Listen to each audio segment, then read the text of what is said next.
work on the MTR Corporation's new West Island line is coming along. 3 more stations will be added to the railway network next year.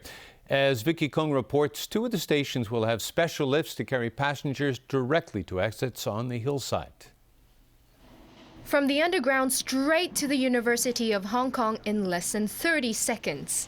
Once the West Island line becomes operational next year, it will be an easier journey for people going to Sai Ying Pun and Pak Fu Lam. Today, the MTR Corporation announced the completion of all structural works for the project. The 3-kilometer-long tract will connect Shen Wan to 3 new stops in Sai Ying Pun, HKU and Kennedy Town. 2 of the stations, Sai Ying Pun and HKU, will have high-capacity lifts that will carry passengers directly from concourses 70 meters underground to exits on the hillside.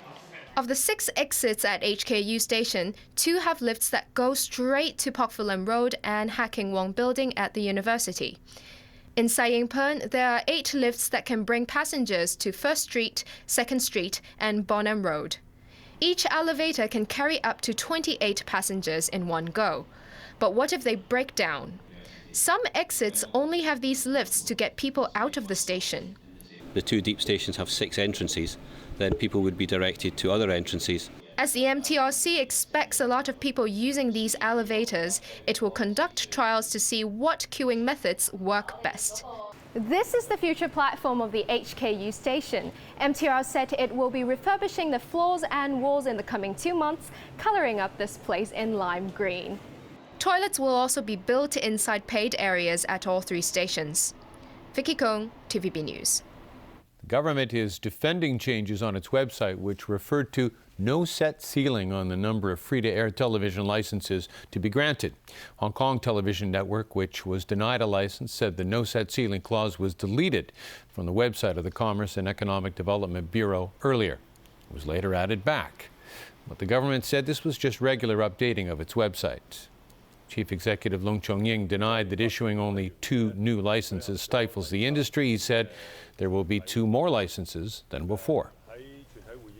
The Movember campaign is back this year with hundreds of Hong Kong men, including some celebrities, getting ready to face the new month by getting a clean shave. They will get rid of all their facial hair and let their mustaches grow to draw attention to male health issues. Joel De Silva reports. November is here again, or is it Movember? Like hundreds of other Mobros, Canto pop star Ryan Hui and celebrity chef Jason Black are about to start the new month with a fresh, clean shave. Yeah, I'm ready to see it go. It's been, I've had this for about 7 months now, so this is the longest I've ever had a mow going.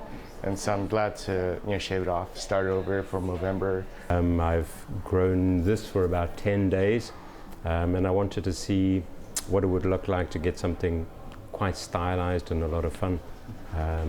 Obviously being part of it is quite an important thing. And I think starting off with a wet shave on the first day is the way to go. Before we explain what all this Mo business is about, let's talk about the rules. The official rules are that you have to be clean shaven at the 1st of November, and basically guys go through growing the moustache together in this way. So if everyone starts clean shaven, then it's a fair playing ground. But there's more to this campaign than just facial hair. Movember's primary goal is to raise awareness about men's health issues like prostate cancer, a form of cancer that is on the rise in Hong Kong.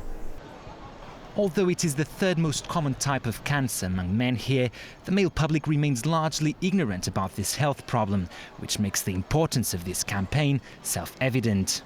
Are you familiar with prostate cancer? No. Do you know that it is one of the most common forms of cancer in Hong Kong? For women? Yeah. For men. For men, wow. Vaguely, yes. Are you familiar with the symptoms? Do you know no. Do you know that prostate cancer is one of the most common as well? Oh, not really. I don't know that, yeah. Did your doctor ever tell you about it? No.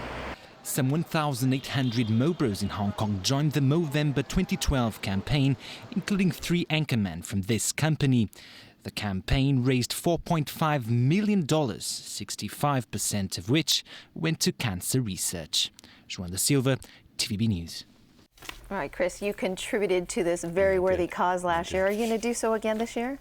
I'm undecided. I got a few hours to think about it. Pressure. All right, you have great sports for us today. Guys with beards, right? The Boston Red Sox. Party time in Boston after the Sox beat the St. Louis Cardinals to win their third World Series in 10 seasons. With the momentum going Boston's way after winning a crucial Game 5, the Red Sox knew it was theirs for the taking when they took to the field. Tony Savine reports.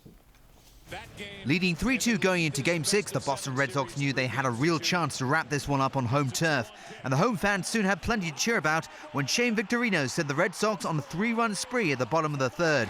John Lackey was having an excellent night on the mound for Boston, striking out St. Louis's David Freese here in the fourth. It got even worse for the Cardinals later in the inning when Stephen Drew hit a solo homer to make it 4-0 Boston. Cardinals starter Michael Wacker was relieved in the middle of the inning, but it didn't make any difference as the Red Sox scored 2 more runs to make it 6-0 and leave St. Louis's World Series hopes hanging by a thread. Koji Uehara ensured Boston's victory, striking out Matt Carpenter in the ninth to seal a 6-1 win on the night and a 4-2 series victory overall.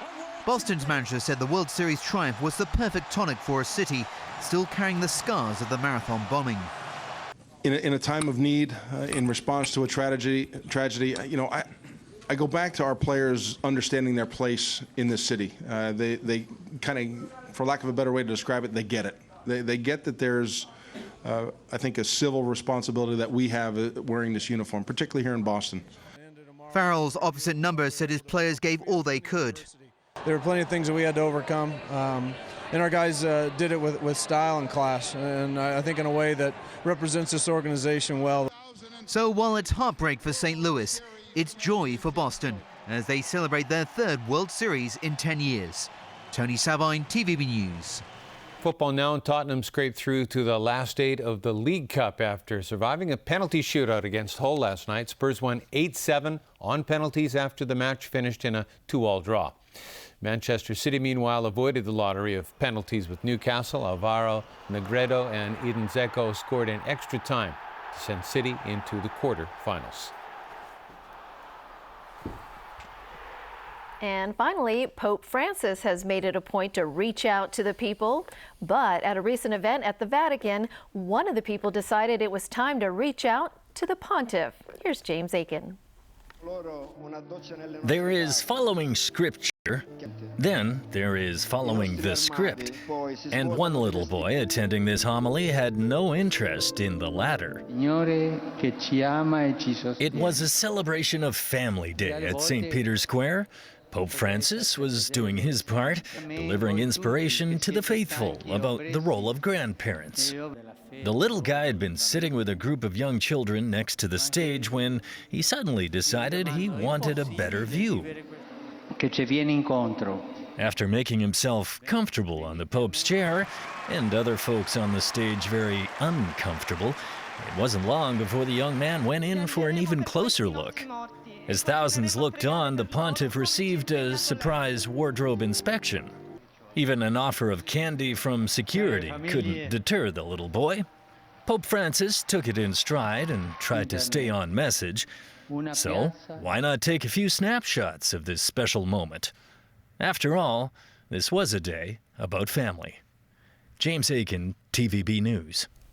Adorable and funny, right, Chris? I love that the candy bribe didn't work. I know, as it wouldn't when you could be in the Pope's chair.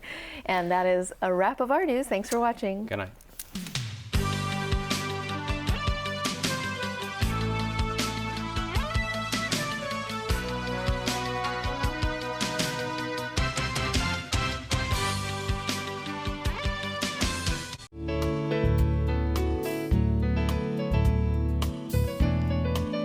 Good evening. The weather was fine today. And as tonight's situation chart shows, a ridge of high pressure is bringing generally fine weather to southeastern China. Today's temperatures ranged from 22.4 to 28.1 degrees, and the relative humidity was between 56 to 84%, moderate easterly winds. The current temperature is now 24.7 degrees Celsius, with the relative humidity standing at 72%. So Freddie, how's the weather tomorrow?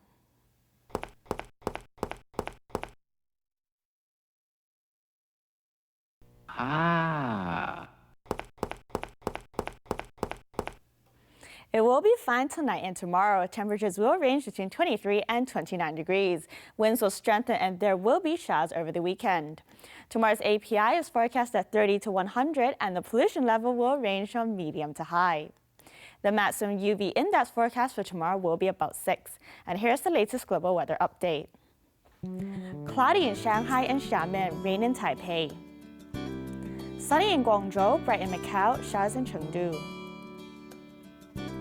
Showers in Beijing, cloudy in Seoul and Tokyo. Showers in Bangkok, rain in Manila. Thunderstorms in Kuala Lumpur and Singapore, rain in Jakarta. Thunderstorms in New Delhi, sunny in Karachi and Mumbai. Bright in Cairo. Sunny in Brisbane, showers in Sydney, sunny in Melbourne, showers in Auckland. Showers in Toronto. Bright in Vancouver, sunny in San Francisco and Los Angeles. Rain in London, Paris and Amsterdam. And that's the weather. Have a lovely evening.